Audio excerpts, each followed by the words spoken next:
ये रक्स, ये दिलचस्प अंदाज़े बयान। सोचो, एक फिल्म जिसे बनाने का आइडिया तो 1940 के दशक में आया था, लेकिन उसे पूरा होने में 10 साल से भी ज्यादा समय लग गया। से मोहब्बत मांगने आया है। बेटे की मोहब्बत बर्बाद करके मोहब्बत चाहती है। न सिर्फ समय लगा, बल्कि हर कदम पर ऐसा लगता रहा जैसे यह प्रोजेक्ट कभी पूरा ही नहीं होगा।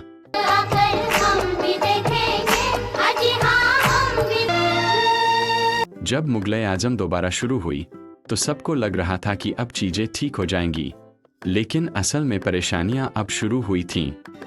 खुदा के लिए साहिब आलम शहजादी को रुस्वा न कीजिए।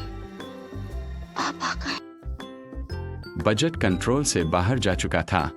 हर सीन के साथ खर्चा दोगुना होता जा रहा था। सेट बनता तो पैसा खत्म, रीशूट होता तो और नुकसान।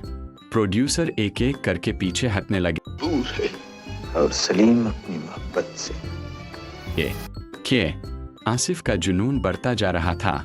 वो कहते थे कि यह फिल्म परफेक्ट होनी चाहिए, वरना नहीं बनानी, लेकिन परफेक्शन की यह मांग फिल्म को और धीमा कर रही थी।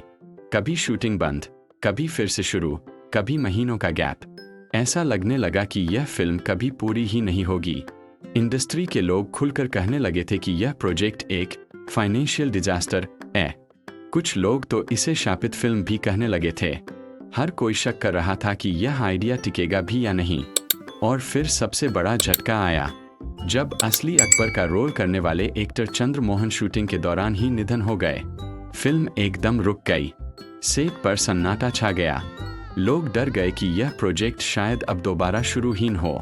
लेकिन आसिफ ने यहाँ हार नहीं मानी। उसके लिए यह सिर्फ फिल्म नहीं थी, यह उसका सपना बन चुका था। उसने तय कर लिया कि चाहे कुछ भी हो जाए, यह फिल्म पूरी होगी।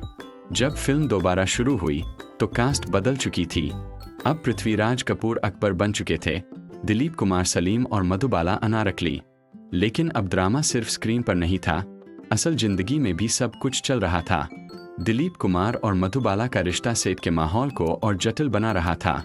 दोनों के बीच भावनाएं भी थीं और प्रोफेशनल दबाव भी। ऊपर से निर्देशक का सख्त स्वभाव, हर चीज को कंट्रोल करना, हर सीन को परफेक्शन तक ले जाना।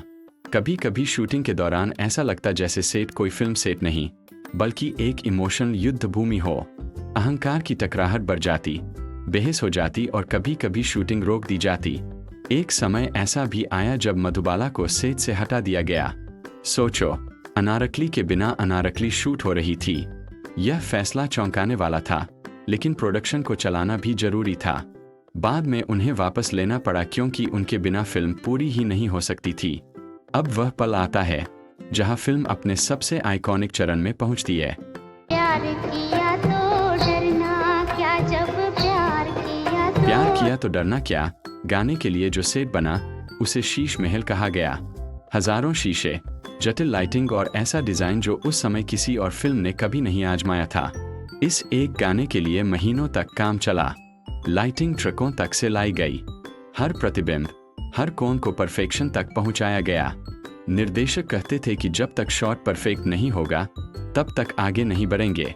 युद्ध दृश्यों के लिए भी सामान्य तरीका नहीं अपनाया गया। असली घोड़े इस्तेमाल हुए, असली सैनिक बुलाए गए और विशाल भीड़ के दृश्य तैयार किए गए। एक एक सीन को शूट करने में हफ्ते लग जाते, लेकिन स्क्रीन पर वह सिर्फ कुछ सेकंड का होता। और आखिरकार जब 1960 में फिल्म रिलीज हुई तो किसी को यकीन नहीं था कि यह इतनी बड़ी हिट बनेगी। लोग सोच रहे थे कि इतनी देर से बनी फिल्म फ्लॉप हो जाएगी, लेकिन हुआ उल्टा। फिल्म ने रिकॉर्ड तोड़ दिए, बॉक्स ऑफिस पर इतिहास रच दिया। और आज भी जब मुगल-ए-आजम का नाम आता है तो लोग सिर्फ एक फिल्म नहीं याद करते, वो एक जुनून, एक पागलपन और एक सिनेमाई इतिहास को याद करते हैं। और सबसे चौंकाने वाली बात यह है, अगर यह फिल्म थोड़ी और देर हो जाती तो शायद यह कभी पूरी ही नहीं होती। लेकिन किस्मत ने तय कर लिया था कि यह फिल्म बनेगी और हमेशा के लिए एक लीजेंड बन जाएगी।